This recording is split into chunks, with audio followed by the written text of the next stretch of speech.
Welcome to Discover Indie Film. I'm your host, Jeff Howard, and I'm honored to have two people with me right now on Zoom. I've got Alan Wood and Sarah Sypniewski. I know them. Actually, I've never gotten to meet Sarah besides on Zoom, and actually, I've never met Alan besides Zoom. But hi, both of you. Hello. Hello. I actually said hi as Sarah was sipping water. That was not good timing on my behalf. But I have gotten to meet Alan because his film Life's a Bitch and Then One Kills You was at Film Invasion Los Angeles in 2020. Took home the award for Best Ensemble. So we just did an interview all about that film and Alan's career. And then Sarah worked with Alan on a subsequent film. And so they talked about that one, which is Clown Car, A Love Story. Yes. I got it right. And so look for that one, hitting the festival circuit and then the usual channels. But this episode of the Discovery Indie Film Podcast is going to be a 4 questions episode, which means these two people are going to answer favorite films, an underrated film, an overrated film, and a lesser-known film that people should seek out. And before I have you answer, I guess I'll have Alan. You want to just name your Milepost website for people to check out your films? Sure, yeah. You can either see our films or see where to go see our films at milepost42films.com.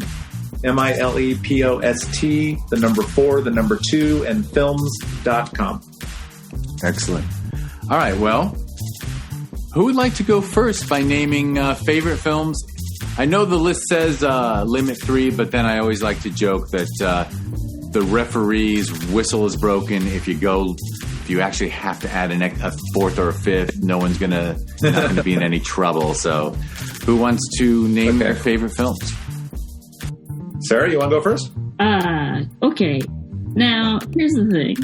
Can I give a disclaimer? Because, I'm not a filmmaker, so my choices are probably going to be not sophisticated at all, but I'm just going to go for it. Mine won't be either. I'm going to interrupt and say, it doesn't say what you consider to be the greatest films ever made. It's right. Favorite. Okay, so it's so legit to say that a dumbass movie that I've watched 120 times in my life, that's a favorite. It doesn't have to be fine art cinema. All right. With that being said, I hope that clears you to feel better about your answers. Yes. Thank you so much. Okay. So I have a little list. Bronx Tale is on there. Clue is on there. National Lampoons, Christmas Vacation, of course. And actually, I would put Noises Off on that list too, to be honest, because I watched that like 100 times. So cool. There you go. Excellent. Wait, can you tell me the first couple again? A Bronx Tale. A Bronx Tale, yeah. That's a great movie. Yeah. Clue, which is another great comedy classic. I mean, slapstick, it's just my thing.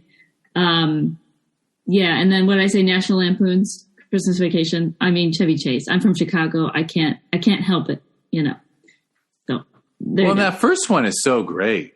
Oh yeah. And by the way, I just want you to know you have company.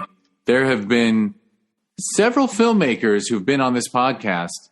I think you two are going to be like episode, I shouldn't say this wrong, but I think you're going to be around 227. Wow. So a lot of people have named Clue. Clue is actually really quietly beloved. People don't walk around saying that Clue is one of the best films ever, but I actually think there's a really big fan base for it. Yeah. That movie was actually playing in the theaters when I worked in a theater. Oh, lucky. As a ticket taker usher guy. Lucky. Oh, that means you got to see all the different endings. I got to see all the endings. That's right. Oh man, no, I love that. I love it. It's so quotable, and I mean, it's. I don't know if it's like straight to script or if they improv any of it, but it's beautiful. It's a beautiful comedy, and it's one location. I mean, there you go. Yeah. One location, frantic. It's a perfect like indie type of film that you could probably do on your own. Yeah. For sure. All right, Alan, you want to do your favorites? Yeah, I have a lot, but I just limited it to 3, which was a very difficult process for me. But The Princess Bride, KickAss, and Young Frankenstein are I put those for my 3. Great list. And obviously I couldn't say enough about those films. Yeah. But I want to commend you for including KickAss, because I think KickAss is really special, and I think you might be the first filmmaker to throw it in. I've seen it so many times, and I'll put it on on the TV or whatever because I own it. And just the music in KickAss, the way it's just amazing. The music makes me so emotional, even after seeing it a lot of times. I tear up when the guy's about to leap off the building at the beginning because of the way the music is swelling with it and everything. It's just such a moment, and they have so many of those moments in that movie. And plus, Nicolas Cage is just incredible, and Chloe coming out of nowhere as Hit Girl. It's amazing. I just love that movie. For sure. And I mean, in a world, that one and the film Super both sort of came out as anti-superhero movies. At a time when superhero movies had hit they were so burned out. Yeah. That, Kick-Ass and Super, I think, just did a wonderful job of both parodying and humanizing that genre. Yeah, I forgot all about that movie, Super, but that's amazing. That's a great it's so movie. Dark. Oh, yeah. It's great, though. Oh, my gosh. Yeah. I always associate those two because I saw them, I think they might have even been close to the same year. Pretty close, yeah. Yeah, if not the same year, really close. Yeah. But, yeah. All right. Well, hey, the second... Oh, and remind me, what was your third choice? Young Frankenstein. Oh, Young Frankenstein. Yeah, Mel Brooks. Of course, you love Monty Python and Mel Brooks. Of course, yeah. I like to laugh. Yeah, Young Frankenstein, just perfect work of art. Yeah, absolutely.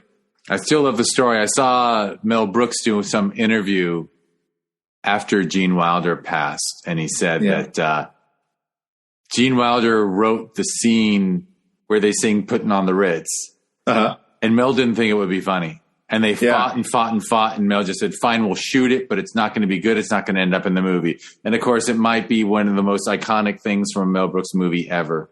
Right. And Gene Wilder, I don't know if there's any other actor that can just make you feel so much with just his eyes. In all of Gene Wilder's movies, you can just see his soul. It's just amazing. I don't know. Maybe most underrated actor, Gene Wilder. I don't know. As a serious because everyone loves him and thinks of him as a comic actor.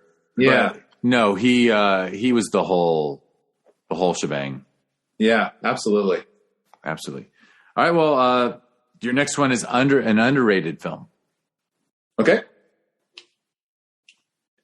It's your turn, Sarah. I thought we were snaking or something. I thought you. I'm sorry. So it's my turn. I'm supposed to go. Well, or Sarah could go first every time. There's no rules. I didn't understand the snaking thing. Okay, we'll do the snaking thing. I'll go. Yeah, my underrated film is 1, 2, 2, 3. I got you. Okay, okay, I got it now. Okay, my underrated film is Locke. Has anybody seen Locke? What is that? Locke? I have not seen Locke. Okay, everybody needs to watch Locke. Talk about in micro budget films. The entire film is a dude in his car talking on the phone for 90 minutes, and it is wickedly compelling. It is so good, and I forgot the actor's name, unfortunately. Is that Tom Hardy? Yes. Tom Hardy is the guy in the car, and there it is. Yep. Oh my God! I didn't come up for people to know. I'm showing Alan that I looked it up on IMDb on my phone. I did not pull that out of my mind. Okay, good. Yeah, it is so good. I highly recommend it. It's an amazing lesson of what you can do. It's not a micro budget film because all the cameras they have a whole followed car doing it. But to think that you can entertain people for 90 minutes with one guy in a car talking on his phone is mind blowing from a writer's perspective. So it actually has an amazing cast. Holy moly! Olivia Colman, Andrew Scott. Yeah, the only guy a baby Tom Holland was in there. Yeah, the only guy you see though is him in the right. They're car. just on the phone with voices. Him? Yeah, voices on the phone are the rest of the people. But it's outstanding. So if you haven't seen Locke, please do yourself a favor. All right, fair enough. Crazy. Okay, Sarah, now you get to do your underrated. Okay, underrated. This is a movie from my childhood. Return to Oz. What do you think about that one? Because I saw it in 4th grade because my teacher was a Wizard of Oz freak, and it totally was. I was like, oh, but I went for like that dark stuff, like Dark Crystal and all that, like Jim Henson, like really like creature work. So when Return to Oz came along, oh my God, all the animatronics and the sets and everything, I just thought it was like the fantastical world, and like I liked it way better than this Wizard of Oz. Wow. I am 0 for 2 on the underrateds. I haven't seen either. Oh my God. I haven't seen that one either. Is it like in the same league with like Labyrinth and things like that, with all the Jim Henson things? And yeah, I mean it's probably a little lower on the rung, like maybe one rung down. But it's supposed to be like a sequel to Wizard of Oz, but it's like a dark, and it's based on, I think, one of Baum's books, but Dorothy returns to Oz, and it's been taken over by like dark, like a gnome king, and like she has, her companions are like different characters. But it is just it's fantastic. It's fantastic. I love it so much. Wow. Okay. Wow. And I'm checking. I'm looking it up as we discussed it, and it starred a 10-year-old Fairuza Balk. Yes, it was like her first. It was like her break. It was like her big break. Oh wow! And I wish there was a lot more of her. I don't know the last time I saw her. Yeah. She was always wonderful. Oh, she's fantastic. She was like, that's the actress that was like American History X and The Waterboy, right? Those were two of her bigger films. Mm-hmm. And The Craft. Yeah. Yeah, and actually, and she did quite a few really good indie films that I won't bother naming. But one of my favorites was Personal Velocity that she was in. I don't know if anyone saw that, but I can recommend it. Say again? It was a film called Personal Velocity. I lost it was your... 3 shorts written and directed by Rebecca Miller, who is Arthur Miller's daughter and Daniel Day-Lewis's wife. Oh, wow. Okay. So Personal Velocity. I mean, there's a Parker Posey short. There's the Fairuza Balk short. And there's a Kira Sedgwick short. Oh, my God. Oh, wow. So they're like 3 30-minute films that, honestly, it's a feminist film. That it's about women overcoming adversity. So, wow, very cool. I'll check I love that one. That was one of the ones one of those, classic early 90s indies. Personal Velocity. Well, okay, so we've done underrated. Now comes the real fun. Sarah gets to do overrated. Oh, okay. Manchester by the Sea. I mean, I don't know. I probably have a personal bias against Casey Affleck or something, but I would have rather heard Michelle Williams' storyline. I couldn't agree more. Actually, when I watched it, I just didn't. In fact, I think the only scene I enjoyed was the one where he and Michelle Williams went toe to toe. Thank you. And the rest of the film, I was like, why am I watching this? I know. I mean, the acting was great. I thought the acting was good, but I did not care for the storyline. Lucas Hedges, I love him. He's wonderful. But it was just like, oh gosh, come on, man. And if it had been a little film with no hoopla around it, you wouldn't call it overrated. Right. But it got nominated for Best Picture and whatnot. Like it was like. Yes, I thought it was overrated. It was a fine film, but I don't think it deserved everything it got. For sure. I'm with you. Solidarity. All right. I think the overrated cloud has shifted over to Alan now. Well, I don't know if these are overrated because I don't know that they're generally liked anyway, but I have to go with like every Matrix sequel. The first one was so groundbreaking.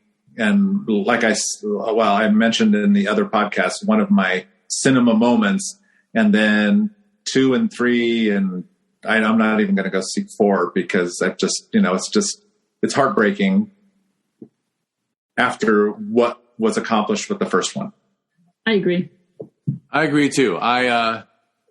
When I showed the kid, when she's at 13, I showed her The Matrix, and she thought it was the best film ever. And I was like, yes, it is the best film ever.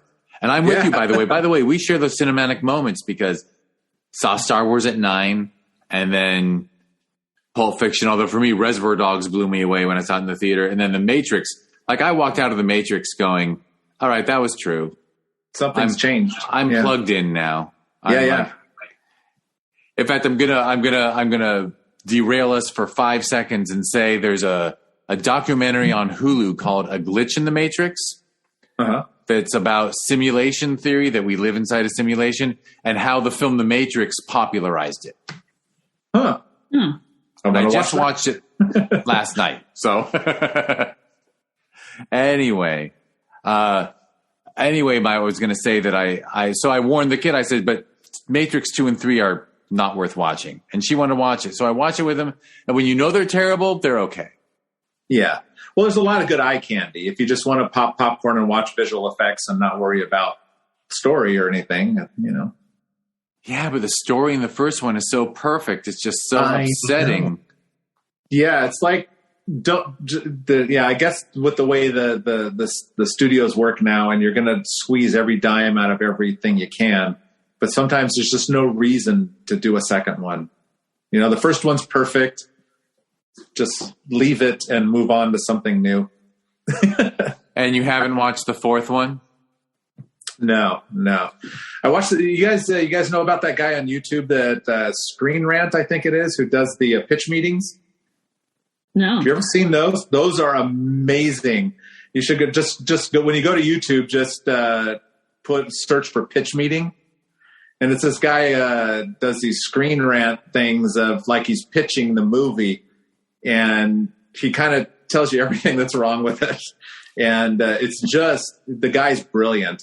I mean, I was like, we should send this guy our script so he can find everything that's wrong with him before we make the movie, because he's so good and he's so funny and so witty.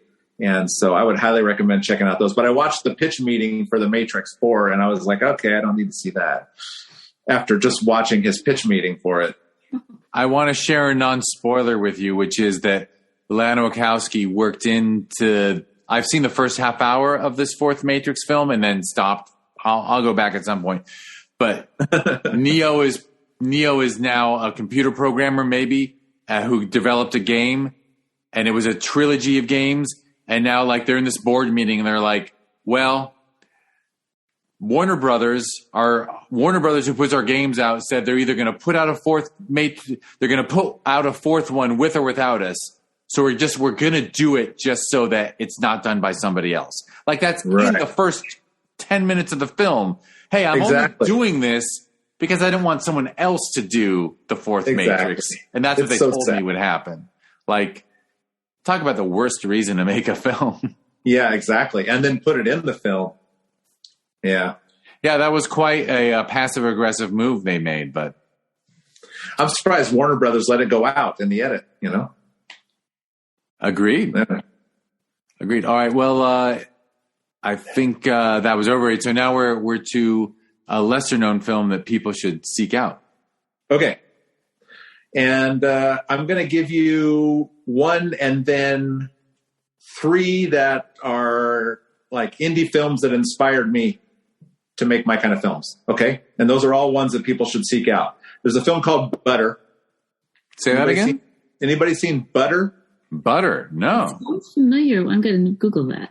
Butter is fantastic. It's not really an indie film, but it has an indie film feel. And it's outstanding. Cool. I haven't heard of it, so and then the one to seek out. Yes, and then the three indie films that are all micro-budget independent films are Coherence, The Invitation, and The One I Love. Those are all outstanding. The only reason I've seen Coherence is the second filmmaker, number 2 on this podcast, named Coherence. And yeah, that is And so I watched it. And it's been, I think you're the third person to name Coherence. Coherence is such a wonderful one location, brilliant sci-fi film. Oh my gosh. Yeah. It freaks me out and I loved it. And that's one that a lot of it was improv. So it's fun to see a bunch of actors improving a lot of their lines just from situations. But Coherence is outstanding. The Invitation is similar to Coherence. It's a bunch of people in a house. And The Invitation is incredibly creepy and very disturbing. And it makes you really, I'm not going to say it makes me very uncomfortable just watching it. It's just creepy. And, but not in a horror movie sort of way. It's just, there's some bad things going on, but it's great that it's a great film for seeing how to convey that without having monsters or slasher things or anything like that. It's just a feeling of, that's what it is. It's like this feeling of dread that just grows exponentially throughout the movie. And it's not going to end good. And it's just, and you put yourself in their situation and you're just, oh my gosh, this is horrifying. So, that's a great one. And then the one I love is outstanding as well. And that one was, Ted Danson gave up his guest house for that one. It's filmed in Ted Danson and Mary Steenburgen's guest house. And the budget was $100,000 for it. And Ted Danson agreed to be in it, like in the first scene. He kind of sets things up. But then it's just two other people for the rest of the film. Wow, interesting. Oh, and it's Duplass, Mark Duplass. Yeah, Mark Duplass. And Elizabeth Moss. Yep. You know what? I've become a Mark Duplass fanboy. Yeah. I got to admit, I could watch him do anything at this point. Yeah, he's very inspiring for us folks in the indie trenches. Yeah. And whether it's comedy or creepy horror or whatever he's doing, I think I always enjoy it. Yeah. Yeah. Did you see Paddleton? I know we're kind of going off script, but Paddleton. Sorry, my dog. Paddleton. Did you guys see that? That's a Paddleton. Oh my god, it's a totally improv movie. Duplass and Ray Romano. Really? Oh my god. Paddleton. Yeah, Paddleton. Yeah. All right, I'll look it up. Oh my god, I'm going to look that one up too. Is that, but that's not your lesser known that people should seek out. But it could be. We could make it that. And since neither of you knew it, we could use it for that. That'd be fine. I have another one, but that's a good one. I really love Paddleton. All right. Well, what's your official answer? The official answer may be a little too well known too. So it's Tangerine. You guys probably know that one. Oh yeah. But it was like 2013 or 15, like one of the first movies like entirely shot on iPhones in Hollywood, Christmas. I mean, and full representation on the cast, like transgender characters played by transgender actors. I mean, it was kind of groundbreaking. So I know it got a lot of accolades, but still I don't think a lot of people know about it because I'll talk to actors in my classes about it and things like that. They're like, what? So yeah, Tangerine. I think everybody should check that out if you know. I've heard of it, but I got to admit I haven't caught it. So as far as I'm concerned, that is a good lesser known to seek out. Yeah. I've seen that one. It's really good. It's worth seeing. Excellent. All right. Well, fun list. I hope you both enjoyed discussing these. That was a blast. Yeah, that was super fun. All right. Well, I will, you know what, Alan? Alan and Sarah, I'll solicit you both to give out websites or social media handles that you want people to check out. And after you two speak, I will do the closing spiel. Okay, you can follow me on Instagram at my name, Sarah Sarah SARAH _Sypniewski SYPNIEWSKI. A prize to anyone who can find that. And just for checking out anything we do, milepost42films.com. Just go there and you can get links to everywhere you need to go from there. Excellent. And talking about links, all right, so this is the Discover Indie Film podcast, which is both a podcast and it gave birth to a TV series that is a anthology of short films made by people who I've talked to on this on this podcast. So if you want to learn more, go to discoveryindiefilm.com, and on social media, it's at DIFWins. And if you want to be a nice person, give this subscribe, like, rate, review, give 5 stars, whatever. Be nice. Tell everyone this is the best podcast you ever heard if you're listening. And the TV series is actually on Amazon Prime Video, so you can go to Prime Video and search for Discover Indie Film. Right now there's 4 seasons. Season 5 is coming out in March. So 2 months from now, there will be 10 more episodes. Each episode is a half hour with 2 or 3 purely independent short films, all handpicked from the festival circuit. And talking about festivals, the reason I've met Alan and Sarah is because Alan's film Life's a Bitch and Then One Kills You was at Film Invasion Los Angeles, of which I am the programmer. Film Invasion Los Angeles happens every June, and you can learn about it at filminvasionla.com. And it's at Film Invasion LA on social media. And it has a sister festival every November. That's the Sherman Oaks Film Festival, and you can learn about it by going to ShermanOaksFF.com and at Sherman Oaks FF on social media. And I think I finished the spiel. Thank you both. This was fun. Thank you for having us. It was an awesome time. Had a great time. And I can't tell people, I'm going to urge everybody, seriously, go to mileoutpost42films.com and watch Life's a Bitch. Milepost 42. Milepost 42. There you go. Damn it. I said it wrong. That's okay. But it's a really fun film, so highly recommended by someone who watches. Actually, I can brag about it. I have to watch like 1,500 plus films a year at this point because I'm still so dumb that I watch all the submissions. I don't trust. There's a jury, but just in case that jury misses a gem, I want to see everything. It's one of the things I love about Film Invasion LA. This is a great, great festival. If anyone out there is looking to submit, this is one of the best. So definitely submit here. They treat you well. Thank you. Thank you. Well, hopefully I'll see you in person in June. I hope so. Come on out. Alumni are always invited to you don't have to buy tickets when you're alumni. And hopefully you'll have a film there anyway. Knock on wood. Hopefully we will. Hopefully we'll get it all done and get it ready, get it in there for you. Sounds good. All right. Thank you, Sarah. Thank you, Alan. Thank you. Thank you. And thank you, everyone, for listening.